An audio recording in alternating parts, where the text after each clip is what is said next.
Hello, welcome back to the Popcorn for Dinner podcast. And yeah, today we're going to be talking about Loki season 2, episode 5, picking up from the big cliffhanger that left us on last season. Thanks for joining us on Popcorn for Dinner. If you're new here, obviously we discuss different shows, and we've got a movie podcast as well is the cinema. We're covering Loki, as you can see. We're covering Gen V, or actually at this point we've covered Gen V, the full season, first season. We should be back for season 2, so check out our episodes on that. We've started covering Invincible as well. For the next 4 weeks, we'll be dropping episodes on that. Look through as well. You see, we've got episodes on a lot of different shows that you might find interesting: Sex Education, Top Boy, Winning Time, different shows. On the Is This Cinema podcast, we recently just dropped an interview with Jordan Pitt and Lee Daly, who are the co-director and producer of Untold Stories Here on Set. Fascinating documentary talking about, some of the, I guess, things that people go through on set as Black people and things like that. And also, we've dropped an episode on the new Martin Scorsese film, Killers of the Flower Moon. So please check those out. And yeah, like, subscribe, share with your friends. And yeah, today, it's just two people today. So I've got myself and one guest. And we're welcoming back Jeremiah to talk to me about this episode. Jeremiah, how you doing? I'm good. Thanks for having me again. Yeah, glad to be back as usual. Awesome, awesome. And yeah, I feel like this episode, we said last episode was kind of like giving us season finale energy. I feel like this episode was just a chance to like breathe and just like Mm. kind of, let your hair down and stuff like that. But yeah, what did you think about the episode? Like general thoughts? I mean, I liked it because we were getting just little snippets of what we were talking about before, of what we would like to see, like people's lives. I mean, shout out to Mo and his colleague Britt, who had that theory about Casey and Alcatraz. Like that's Mm-hmm. like it spot on. That was great. Yeah. Things like that were nice.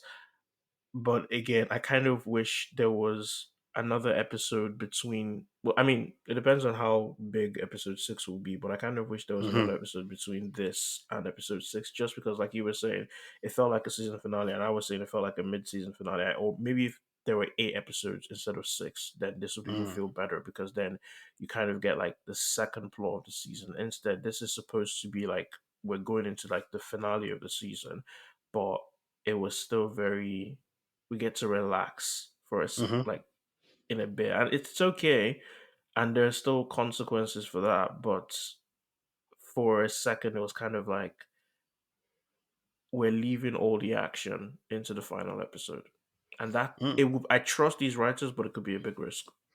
Yeah, I get what you're saying, and I've seen like similar stuff like online with people saying things like that. But I think I'll kind of play on the show side here because I feel like Um, yeah, because some people have been like harsh and said like this is like a filler episode. I don't think it's anything like that.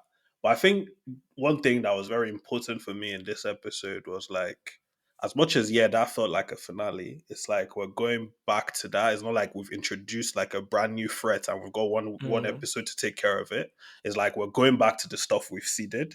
So I feel like again, it depends on how they stick the landing and stuff. I feel like because we're going back, like it's enough for what to call it, for like one episode to deal with. Um yeah. there's actually a lot of parallels I got like from like I feel like 5 and 6 would give us almost kind of like an Infinity War endgame kind of thing. And I feel like the fact that you're going back to fight the same, I guess, kind of threat and stuff. I think it just gives you the chance, like you don't have to like re-explain stuff. Like imagine there was some other like new villain, like people were theorizing now. You'd have to start explaining their motivation. Eh, Okay, what have they been doing all along? All these kind of things. But I feel like they've mm. played it quite well, where we've had a bit of a breath. Um, and then I think also from like a practical point of view, this episode is probably cheaper than some of the other ones we've had. So at least you balance out the budget a little bit, and then Mm. you set yourself up for a big finale. But like I said, yeah, I'm excited, and like I said, some people were harsh about it, but I also saw like I think this was the first like Loki episode to like break into top 5 trending in the US. Oh. So good for it, and Yeah, because people have been down. I think maybe people are down on the MCU in general. But like I saw a report that like the first episode of this season like had Oh, 39%. this season, okay.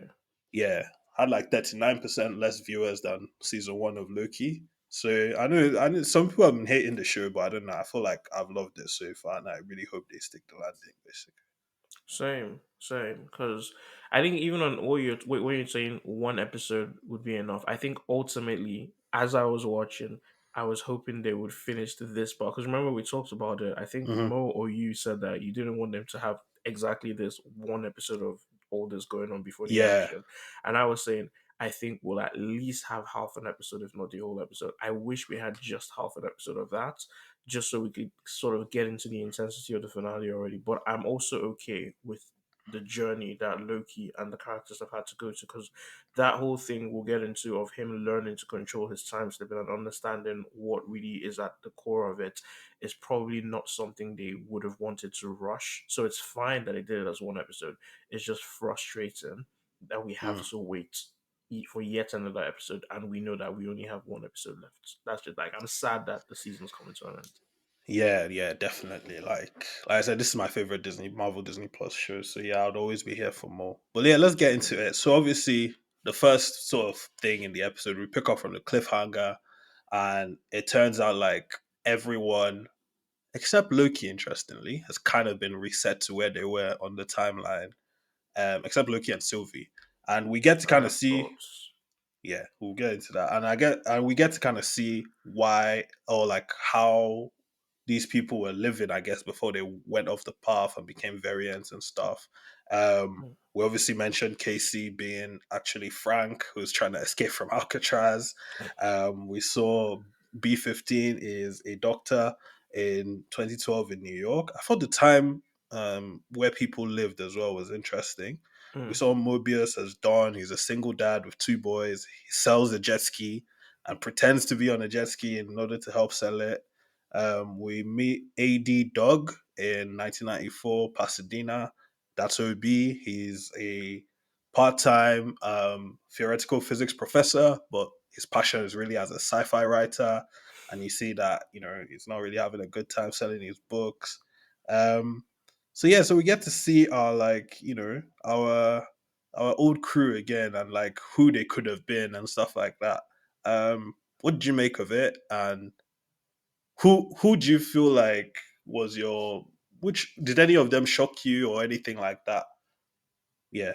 Or like is there something shock. that maybe not shock, but like who did you say like, "Oh, okay, that's interesting that that person was doing that kind of thing." I think interest in all of them in a sense. Hmm. Shock, no. The Alcatraz one didn't shock me simply because it's a theory that had been thrown in my face already. So when it happened, that was more confirmation. Maybe that would have shocked me if anything, because Casey is such a happy-go-lucky to see. Yeah. Like he's the only character that we're seeing a turnaround for. Like this is a criminal that wants to steal a temp out all of a sudden. Like that's the only one. And there are parallels with Casey's behavior at the end of that episode and the end of episode 4 that we can get into too. But when it comes to Mobius or Dawn, I love the name Dawn. I liked seeing Owen that. I Wilson enjoyed looks like a Don, doesn't exactly that. My thoughts were, oh, so this is why Owen Wilson was cast to play this. he? We're just watching a He regular just looks scheduled like a Owen Don. It's Wilson. weird, but I don't know how to explain it. But I was like, Don feels right. Everything from the way he talks about his life is just like, yep, this is Owen Wilson. We're watching like we just left the MCU for a moment to watch a comedy movie that has Owen Wilson and some of his usual suspects with him and something, and I'm just like, wow, okay. B-15, she's a doctor and she's helping people, and somehow still carries like whatever essence she's been communicating to us through the screen this season is still there. So nothing is Yeah, surprising there. And then with Obi, they almost got us with the idea that he was just a writer, but then he just casually mentions that he's also a professor of theoretical physics, even if that isn't really his passion. And my pickup there was like, as much as all these people are doing functions that like at least they're like you can see just how much of a prison the TVA is, kind of, especially in the case hmm, of Obi, for example. We know that theoretical physics is not his passion. He's good at it, but he has been taken to the TVA for that skill, and he's permanently doing that skill. But now we just discover he doesn't even love that. That's wild. It's the same thing with Mobius. As Mobius has been scared to look back at his life, and we see that he's conflicted about leaving his children behind, knowing fully well that they don't have their mother. So as far as he's concerned, he's abandoning his family. That's big. Like, as much as it was lovely to see these people, we're also getting that idea that, yeah, like what Sylvie is saying, they were robbed of their lives. These are who they could be. And it's sweet, but it's also dark in that sense. Hmm. No, yeah, definitely. I think for me, like seeing all of them, like I guess maybe Casey because I don't know, like I wasn't thinking too much about the Fury, so that kind of hit me a bit. I was like, okay, he's like trying to break out of Alcatraz and all these kind of things, and weirdly he's like almost like the alpha in the group because the other guys just look so confused. I'm like, this is very different.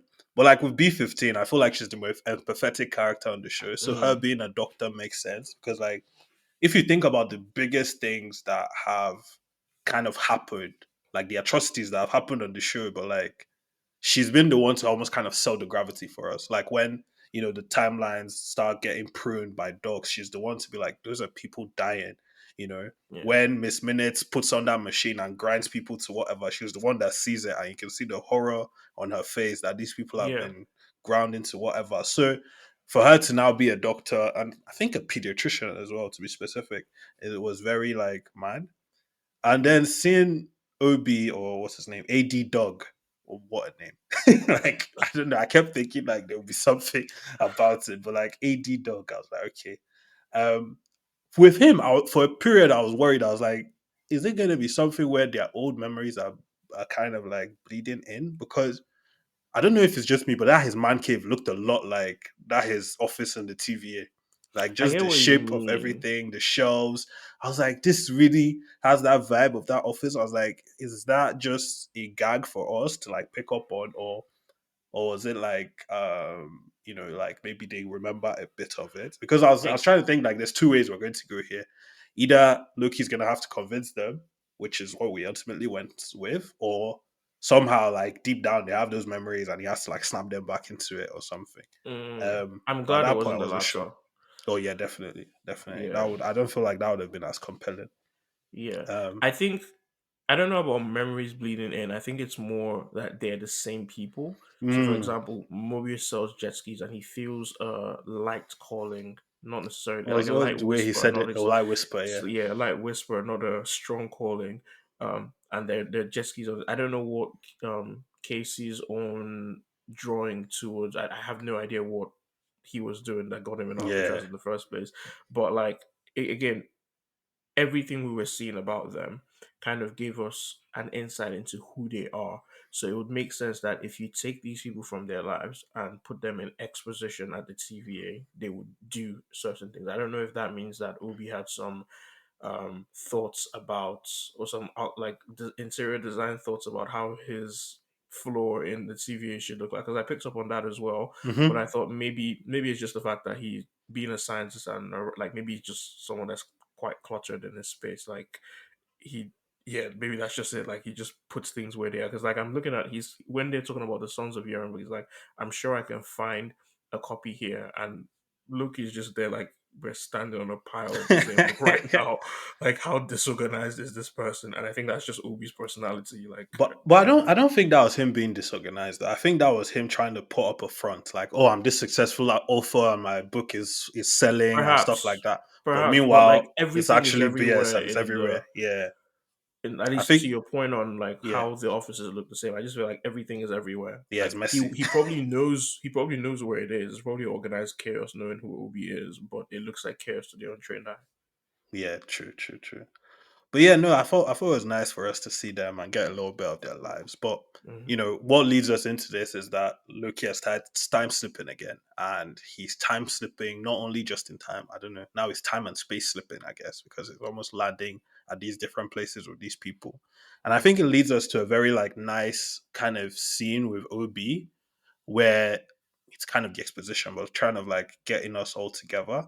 We get another appearance of probably the goat of this season, which is the TVA guidebook. because without that book, I don't think the plot of this season happens. So, and I love the fact that it's a literal book. Like it's not like some iPad or some like flash drive or magic CD. It's an actual book, like handwritten. So it's like, It would be okay, cool. interesting giving Obi an iPad in 1994. I'd be AD though. That was another thing that hit me as well. Like, you see, that's why I was like about the time that we met these people, because you see that OB is using like old school tech, right? But if you Mhm. think about the TVA, a lot of the tech is like that. Like it looks old school. Like the computers look old school and stuff like that. I wonder, like, if because I imagine he built a lot of that stuff. Like that's them telling us, like, okay, it's because that's kind of what tech looked like in his own thing. Because look at Perhaps, the yeah. screen for like the temporal loom. This is like the most advanced thing, or supposed to be like the most advanced thing ever. It looks like, like old school desktop. Like it has the thing at the back, like microwave vibes, and it's like that's the kind of computer as well he had as his place. So I was like, okay, cool. This is probably just again another like nice little, I guess, Easter egg for lack of a better term. But yeah, Yeah. it was really nice. So yeah, so we get the book, and I think it leads us to a conversation I really liked where Obi is talking about science and fiction, and it's like with science is what and how, and with fiction it's why, and trying to get Loki to understand how to, um, I guess, try to control his time slipping, because it's like no, it's not random, and it's like I don't know, I just really liked that conversation. And I think that line especially just kind of sat with me, and it's just like, oh, okay, like yeah, when you think about it, like it's just like, when we're doing experiments, it's like, how do you do that? Why is it always this? Why is it always that? And then on the fiction side of things, just things happen for a particular reason. Like it could be to sell a narrative, it could be to this thing. Mm. But yeah, it just really hit me. I don't know, what do you think about that scene? And like, the guidebook being the goods as well. No, I agree. Like that scene struck with me as well. But the main thing I was focusing on was even when like I looked at that as what is communicating to the watcher as well. As in Mm. us people viewers, not the actual Hmm. character, the watcher. Um no, I was thinking about it like a lot of the time we actually get lost in sometimes people are watching a show and they're like, oh, this isn't realistic, or well, if this happened then technically it would mean this and this, so this is impossible. And I'm not even Hmm. talking about in the sense of where the rules of that universe are broken. Yeah. It's like we forget that we're not just dealing with science, we're dealing with science fiction. And Hmm. so with fiction, it's not just about the what and the how, it's also about the why, but also because it's fiction, what you might think is possible or is impossible is suddenly possible because they exist within the rules of that universe of whoever created that story. So a lot of the time when you're focusing on this isn't realistic, it's like we're watching a thing about, a purple alien comes and commits mass genocide in the entire universe, but then somehow that's not the worst thing that has happened in the timeline of this like multiverse or whatever. Like Yeah. this is not a reality, but at the same time, there is a science to it, and that science is established within that universe. I think the only problems come where you establish something within your story and then you go and break that thing with no explanation. That's Yeah. when Exactly. that's when, yeah. But like, it's just a nice touchback. Like as watchers, like it's okay to switch off your brain. Isn't really the um The right term. yeah, Yeah. yeah, but like it's okay to just relax and actually let them explain what their world is to you and then tell you their story. I like that. And again, like the significance of that throughout the episode for Loki being able to figure out what it is or why he's driven or what exactly, like how, just explain the time slipping. Because I Hmm. think we kind of covered this when we're talking about episode 1 and 2. I think I said we've seen that Loki is time slipping and we've seen him Hmm. stop time slipping, but there was never any explanation as to what caused the time slipping or what it was Yeah. about. So I was expecting that to be revisited. So things like that, I like that scene for just picking out all of that. Like we're going to explore Loki with this newfound power that he apparently has, because I still Yeah. have questions about it. Yeah, exactly. Like at the end of the episode, it becomes a full fledged power, right? But Hmm. on the way to it, I think this conversation as well is like it's almost kind of like putting us with Loki. Like he starts the whole episode being very logical, like science driven. Like, okay, Hmm. this, but then it's like why? So you have to confront your emotions. There is an emotional aspect to a lot of these things. Hmm. Like I know, obviously, again, it's all based on comic books, and people make fun of it of like a lot of like superhero things is like, okay, at the end of the day, it's either the power of friendship or the strength of like self belief or whatever that powers them through. Like, Mm, I'm playing through Spider-Man 2 at the moment, and like that's a very big thing there of like, self confidence and what have you, yeah. and getting in touch with your feelings. And I feel like Loki is in the same thing here of like he has to figure out the time slipping. He has to get into his emotions and basically stuff that he's trying to suppress, right? Mm, And that leads us into, I think, obviously, again, something that's good on this show. Almost every time that Loki makes a grand, um, I guess, grand discovery about himself, it's with a conversation with Sylvie, right?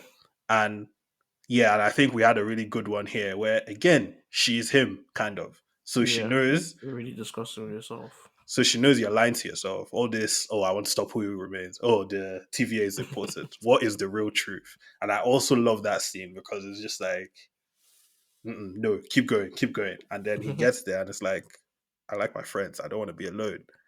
And again, it's a weird thing, right? We're supposed to say, okay, Loki has become selfless. He cares about his friends, but he's also like, I don't want to be alone. So in a way, it's kind of still selfish. But so that popped in my head for a second, yeah. But I was still like, okay, I'm with it. Like, okay, cool. Like, this is Loki that has always seen everyone as either like below him or not. Mm. Wanting everyone to worship him and stuff like that. Like, especially coming straight out of the Avengers timeline where he was literally like doing that and wanting everyone to worship him, to now, actually wanting to save people. So yeah, so that was like powerful for me. What do you make of like Loki and Sylvie in this episode in general? I'm going to answer that, but like the reason I made that face is because I just realized something. I don't know if that's what happened, but I'll talk about it after. Just remind me, hero remains and his plan. But anyway, yeah. I agree with what you said there because I think that whole reflection where they both get to talk about whatever it is that they individually are being driven by. Like this is just what tends to always happen, and then the other person is just there knowing the truth or Hmm. helping them reach the truth is usually great to see because it always shows progress for both of them, and usually the other person then has to come to contend with something else, like Sylvie does in this episode. I think on your point on it still being selfish, I think the difference there is the idea that as soon as Loki makes that realization, he isn't Mm. stubborn about keeping them together. He lets True, go. true. He goes back and he's like, you know what, it's fine. And as I was thinking of that answer, I didn't realize, like, sorry to kind of throw No, this no, no. Go on, go on, but go like, on, I go don't on. know if this is anything that would happen. But you remember how you asked me, was he who remains his plan for everything to fail, for Victor Timely to everything to come together and Victor Timely would fail? Hmm. Um, and I'm wondering, I don't think this would be addressed, but let's say, for instance, what exactly happens now that this temporal radiation is presumably erasing everything, right? Is it erasing everything that doesn't belong to the sacred timeline? And is Spaghetti it season. permanent? Yeah, and is it permanently erasing that? Well, permanently being vague, but like, because timelines don't Is it get like changed. pruning? Basically, Yeah, so is like what you're asking. it's slightly different to being pruned, but here it's like the when was it Mo or was it Thor that was trying to explain the function of a loom for us? I think it was Mo, and it's Yeah. like the loom is broken now, so now there's Hmm. nothing out there that As is weaving the weaving branches time, together. right? And now all these threads are just destroying. Potentially, timelines are being wiped from existence completely, and Hmm. we're reaching a point where is it that at least when I was watching this whole time, I've been thinking absolutely everything is in danger, i.e., including the sacred timeline, so nothing will exist. They need to save the TVA, they need to save everything that exists within every possible timeline.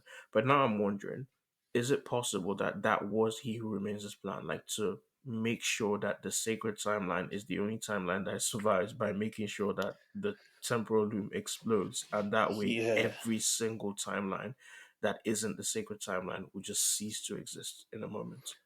Yeah, no, I get you. I feel like we need a bit more information to handle Yeah. that.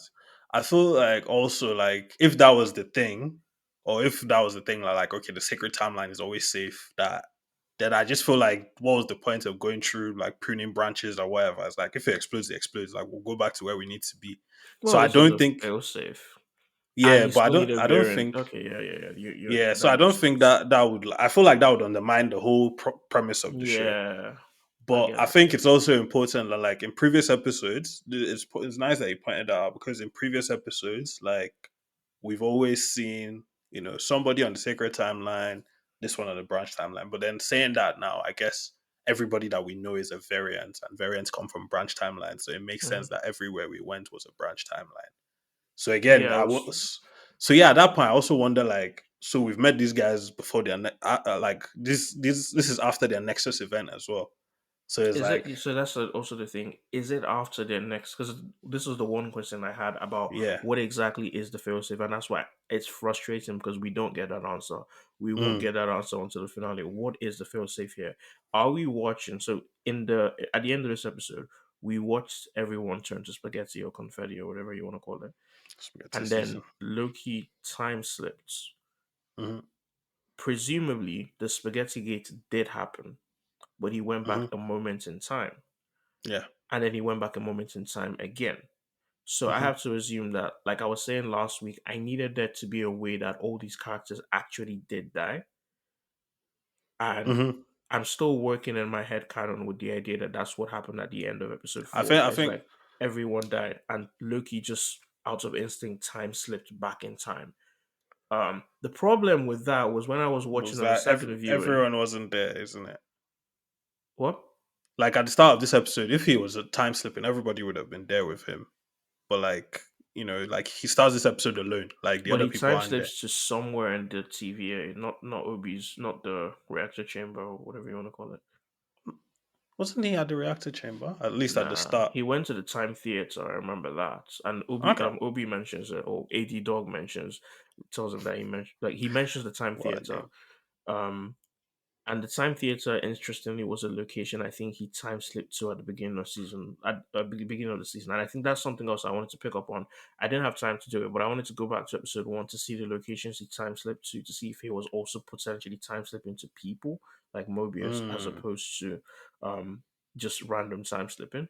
Um, Now that you mention it, he probably was, because everywhere he type slipped to in episode one, he met one of the people. It was like Casey. It yeah. was like B-15 was walking past. It was Mobius just walked past.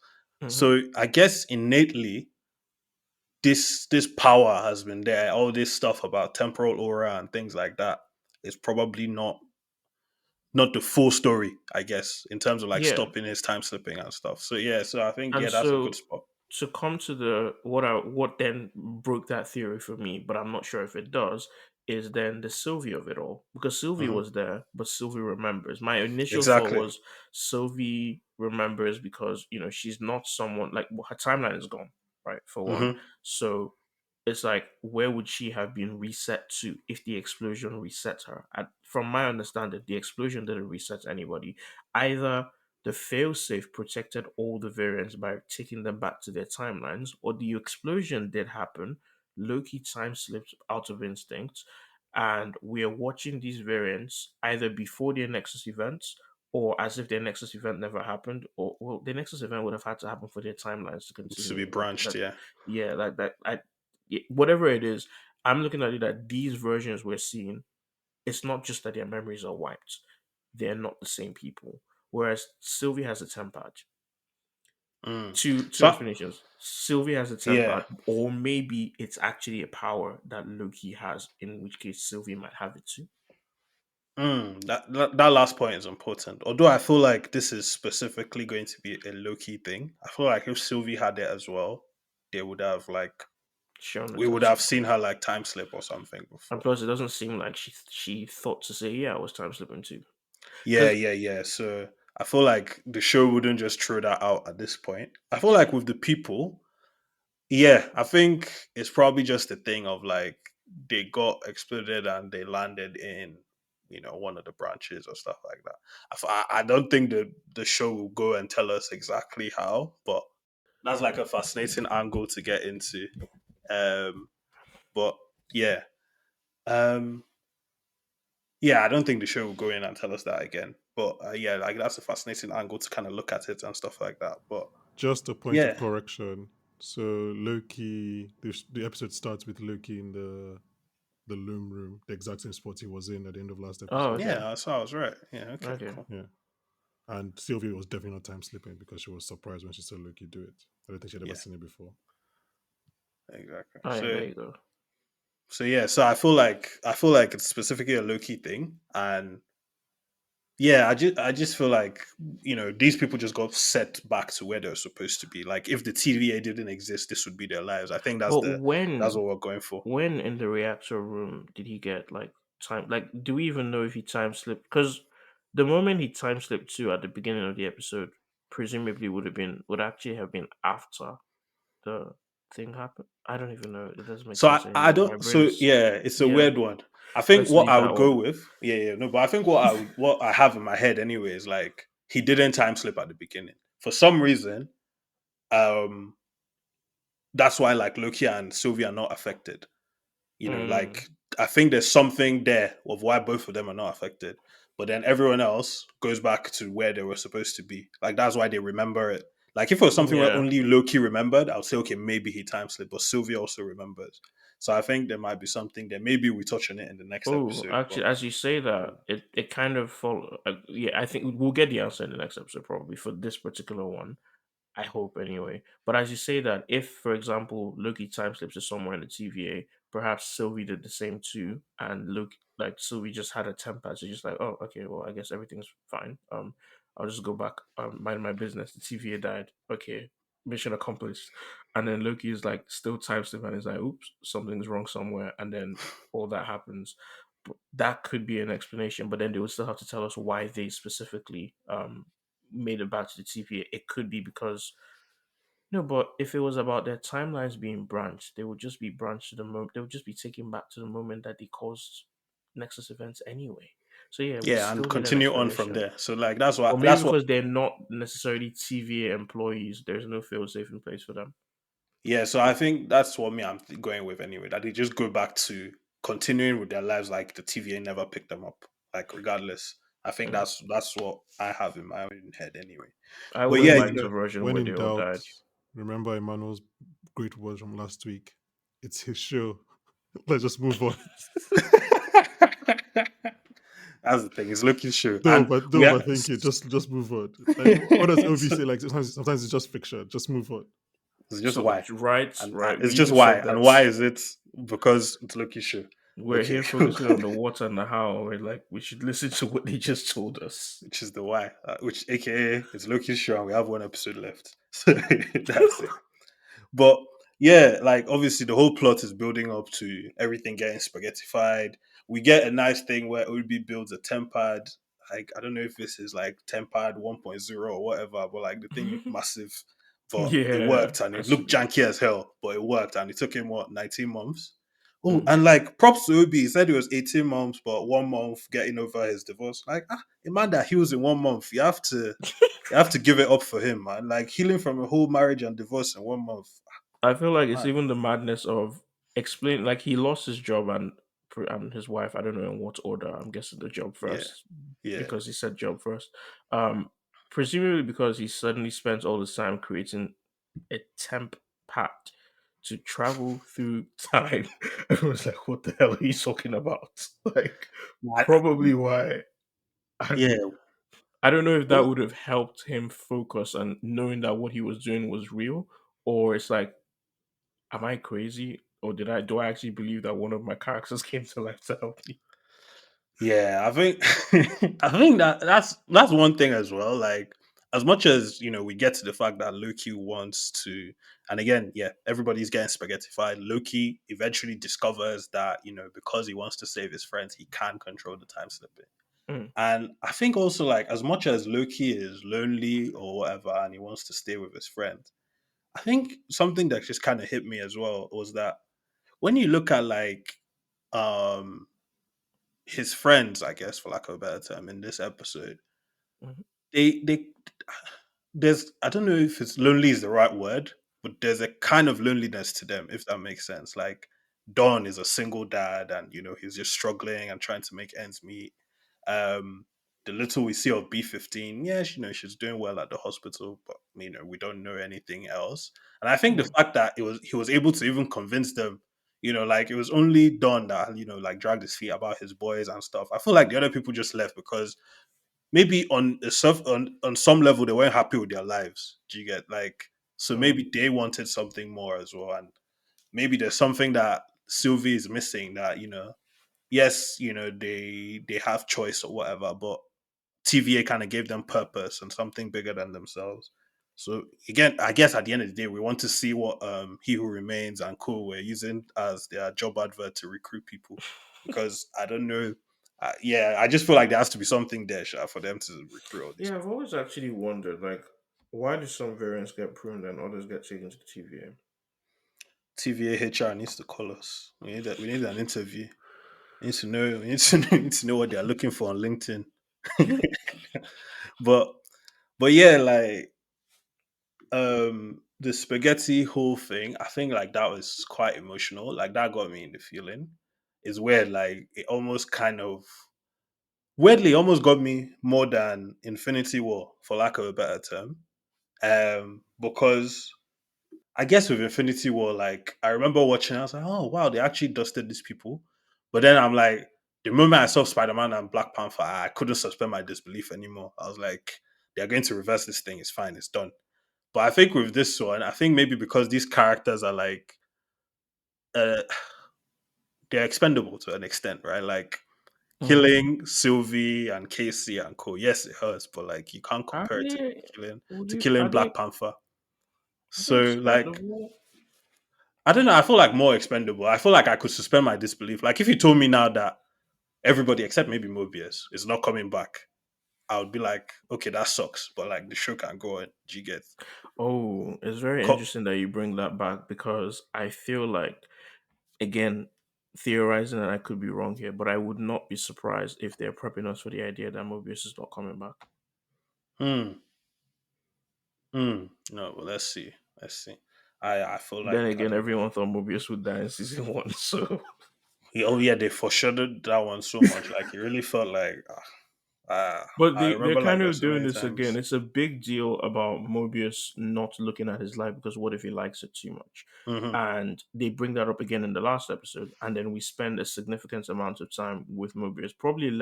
I would say we spend more time in AD Dog's place, mainly because Hmm. that's where the final third of the episode exists.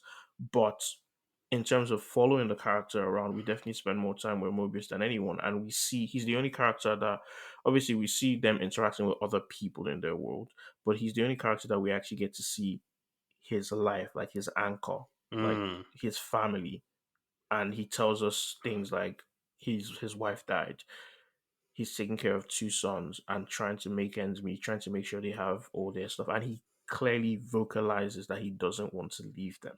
So I'm actually thinking they might be preparing us for at least a decision point on Mobius. Like, it's even Mobius that he uses as an example that he has a choice now. It's there will be that choice of do you continue to save lives by working for the CVA, or are you too attached to this life that you actually have here and now, which I understand. It's just something I picked up on that they might be prepping us for that. Like Mm. maybe Owen Wilson is too expensive for 3 seasons. I have no idea, but I would miss Nah, him. Wilson would do it. He'll do it. It's fine. It's fine. Yeah, We love probably. him. but I think, but I think like it's a good point you bring up. So because we end the episode basically at the final third of episode 4 again, like Loki finally controls the time slipping. He Mm, ends up right back where Victor Timely is presumably like just as he's walking out to yeah. get spaghettified, pretty much. So I'm like, okay, what are we going to do from there? So it's going to be important to see what we're going to do differently to avoid everything going boom. First of all, I imagine the fact that Loki can control time slipping now will be like some factor. Like maybe that's Mm, how he's going to get the throughput multiplier or whatever in there. But maybe after we wrap up this stuff, he tells the people about what their lives were and they have a choice. Maybe that's because I feel like we've talked a lot about choice in this show. So mm, maybe they actually have a chance to make a choice. Um, or I don't know, like, yeah. Again, it depends on how we wrap up all this stuff. I don't know. I haven't checked. I don't know if there's going to be a season 3 that maybe we're going to be seeding or something. Like, are we going to get a cliffhanger again, or are we going to get anything?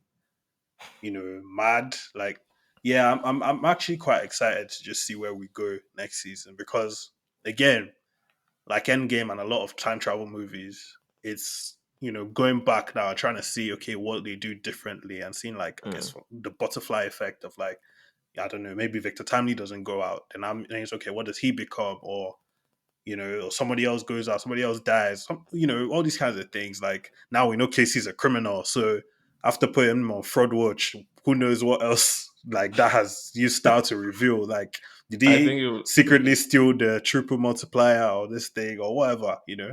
Um, like it was so weird as well seeing him talk about like using the 10 pad to rob banks. Uh, but like, um, yeah, I'm quite interested in like because it says I can rewrite the story. How far are we talking here? Is it just to rewrite episode 4? Probably. I Um, think we're gonna. is Loki gonna rewrite his own destiny and be a good brother to 4? Like some people are saying. I doubt that. I very much doubt that. Like I don't think Chris Hemsworth is going to show up. Then again, I don't know. People said that I Mm, was mad for who saying Jonathan knows? Majors will show up in season 1. That's how Chris Hemsworth can just open the episode now and shut me up. But and if he does, please turn back at this podcast and tell your friends that we called it. But but yeah, I don't know. What do you think? Where do you think we go from here? I think you hit the nail on the head there. Like to me, it's just like it's exciting. I have some questions still because the impact of this episode in episode 6 is there. There's a lot for us to cover there, but I feel like we're also forgetting that there's still other players. Like we were of the opinion that we would be going into the void, right? The void Mm, has nothing to do with this episode. So this is where yep, I'm like, episode 6 kind of still has a lot.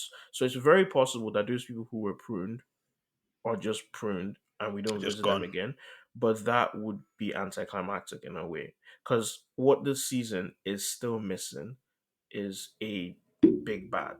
Um, for better or for worse, the same kind of thing happened in season 1 where the big bad wasn't revealed per se, Hmm. but there was an idea that there was someone atop the TVA and it was a mystery of figuring out who that was.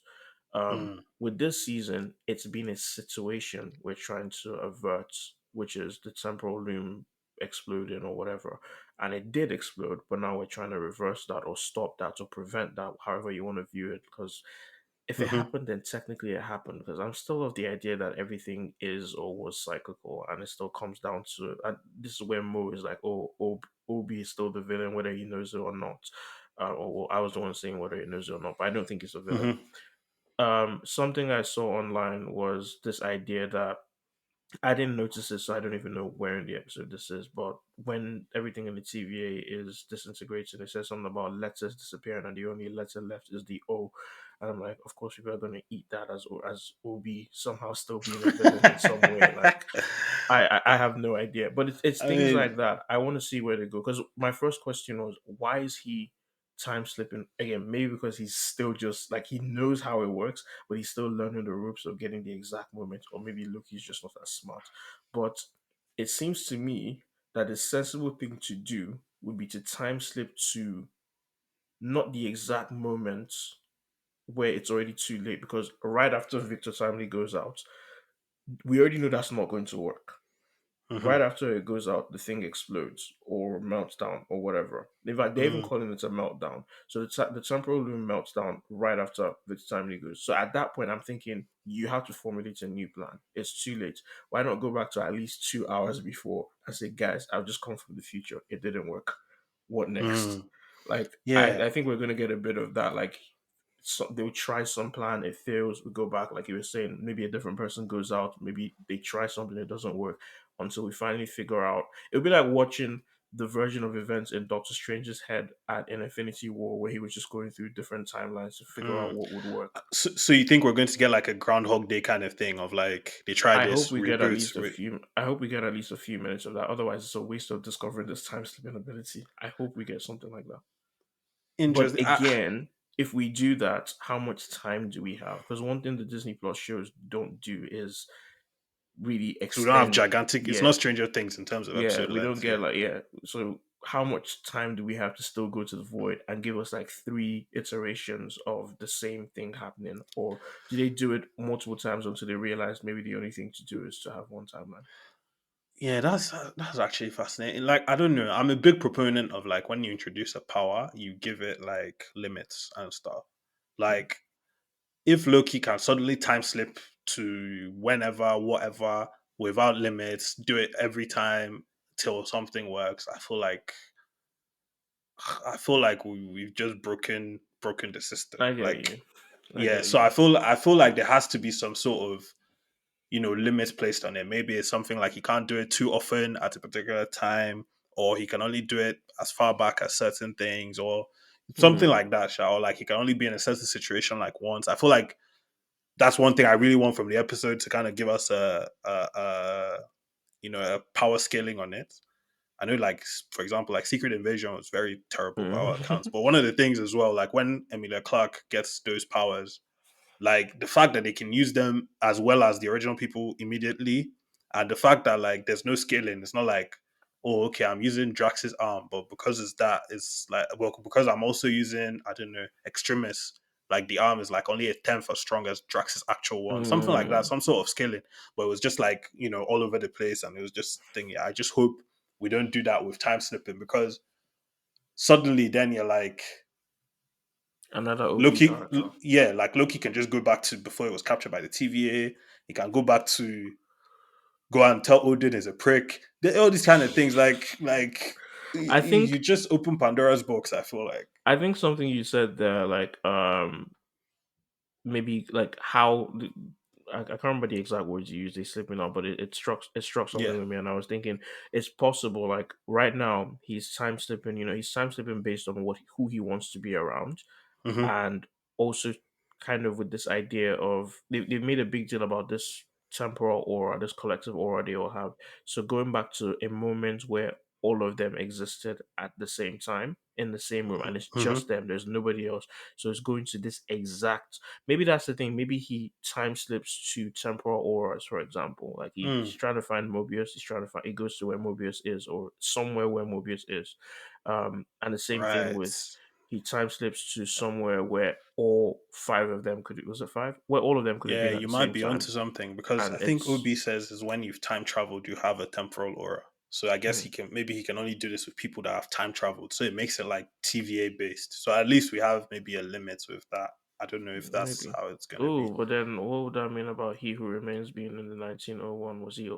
Let's not open No, but they that took kind the of worm. tempad now. Like they Oh didn't yeah. just time slip there; they took the No, yeah, tempad. but like he has. Oh yeah, because he took a time pad into the TV, so now he's time traveling. Yeah, yeah, yeah, Whatever yeah. it is, They have who they actually even Obi's janky tempad got spaghettified, but bro.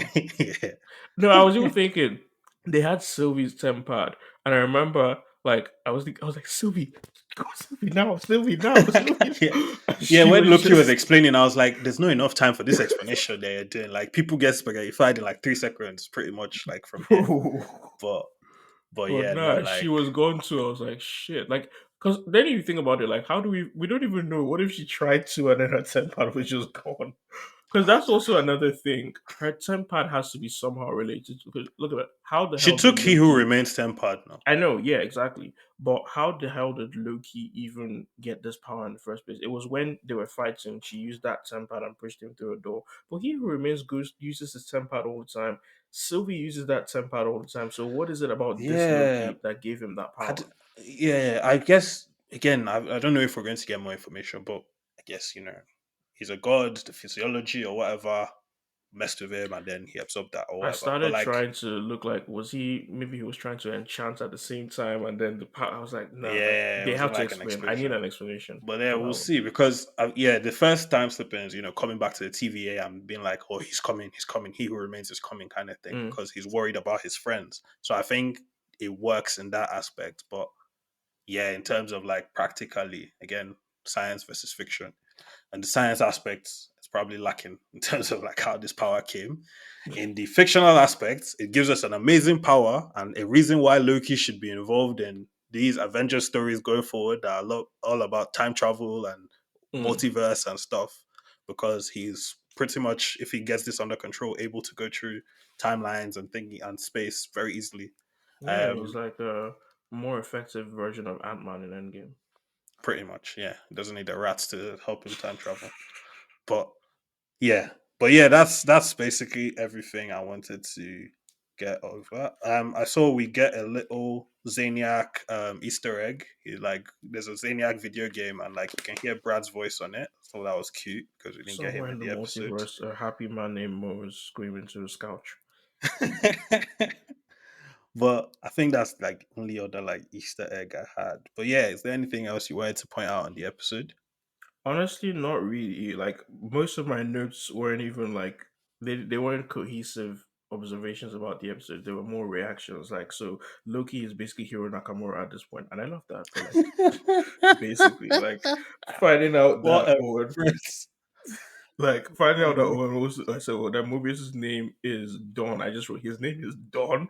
Like it was just perfect. Like, obviously, I want to know what we kind of covered this already. I kind of want to know what Failsafe 1229 actually does. They've hinted Hmm. at it, but we need that confirmation of Yeah, I feel like who are we something has viewing? to. So we have to get Yeah, something there because they kept repeating it, and like I've yeah. forgotten who, but like it's the rule of three, right? You mention something three times, you want the audience to pay attention to it. Mm. So, so I think yeah, Um, and then yeah, temporal radiation is going all is going everywhere. The Zaniac thing, I had that as well.